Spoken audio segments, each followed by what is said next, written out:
What is up, nerds? My name is Travis, and this is Wonder Nerd. What do Star Wars, Lord of the Rings, and Toy Story all have in common? They are masterfully made, beautiful, classic trilogies that definitely didn't have unnecessary additions made after the fact in order to make a quick buck. Disney! Some trilogies are perfect. Some trilogies deserve more respect. Some trilogies are completely forgotten about, and some trilogies probably should have just stayed one movie. But I think this just might be the most boring trilogy of all time.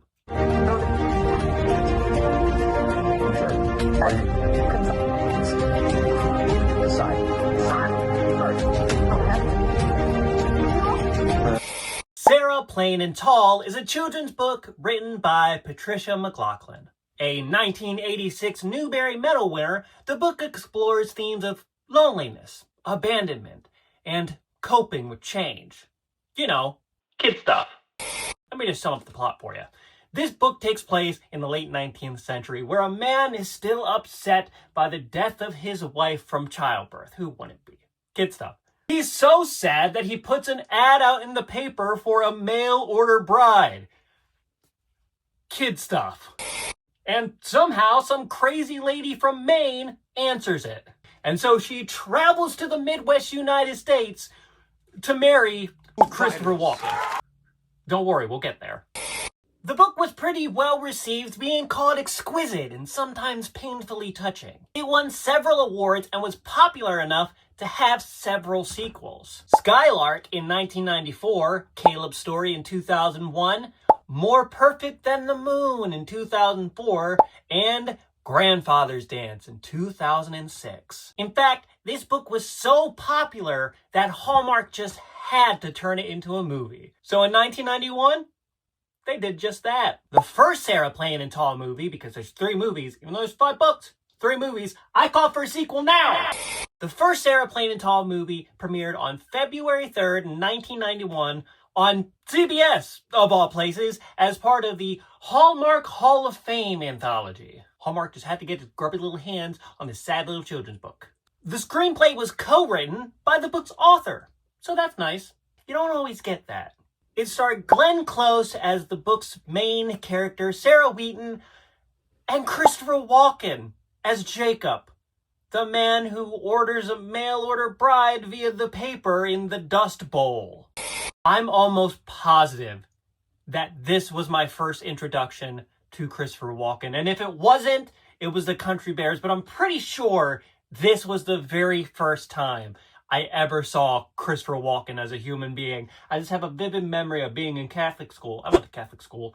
And watching this movie on a big tube TV in the sky and just seeing this horrifying man on my screen. God, I love him.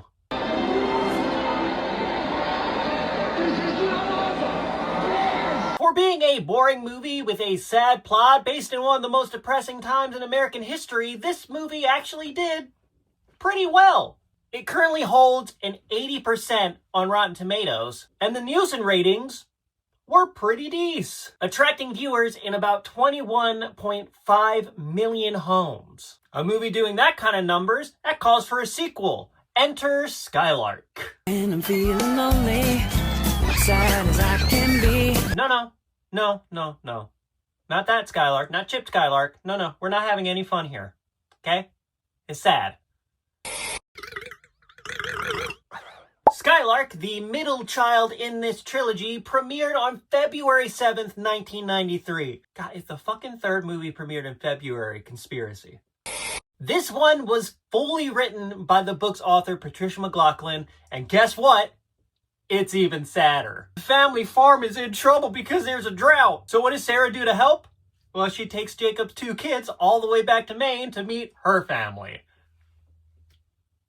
Good luck on the farm! And guess what? I got some tea for you. Sarah's pregnant. Didn't hear from me. I don't have any numbers for this one, but Glenn Close was nominated for an Emmy. But I guess it did well enough to warrant a third movie. Sarah Plain and Tall Winter's Tale takes a very Shakespearean twist. Sarah Plain and Tall Winter's End premiered on CBS on November 21st, 1999. We escaped the February paradox. February 21st, 1999, I was just about to turn 5 the next day. So, happy birthday, little me. This last movie, also fully written by Patty Mack. This one, guess what? Sad too.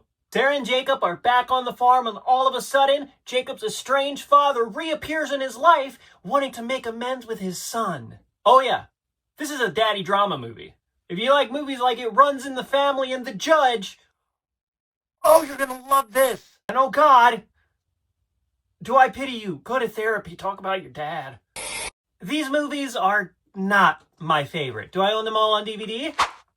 Yes, but that's for physical media preservation. Go fuck yourself. I do enjoy them in a nostalgic way. When I first read the books or had the books read to me, I was a child in elementary school, and that's when I saw the movies. Nostalgia makes everything better. But I know they hold a place in a lot of people's hearts. This is probably somebody's favorite book. This is probably somebody's favorite movie franchise.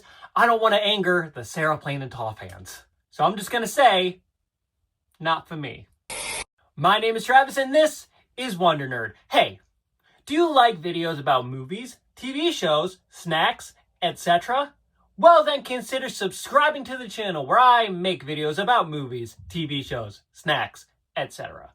By the end of the year, I hope to get to 1,000 subscribers. And if you would like to be a part of that and you haven't subscribed yet, subscribe to the channel and share it with somebody you know. If you like this video, give it a thumbs up and leave a comment down in the comment section telling me what you thought. Go follow me on Instagram and TikTok and subscribe to my second YouTube channel. My name is Travis, and remember, nerds rule.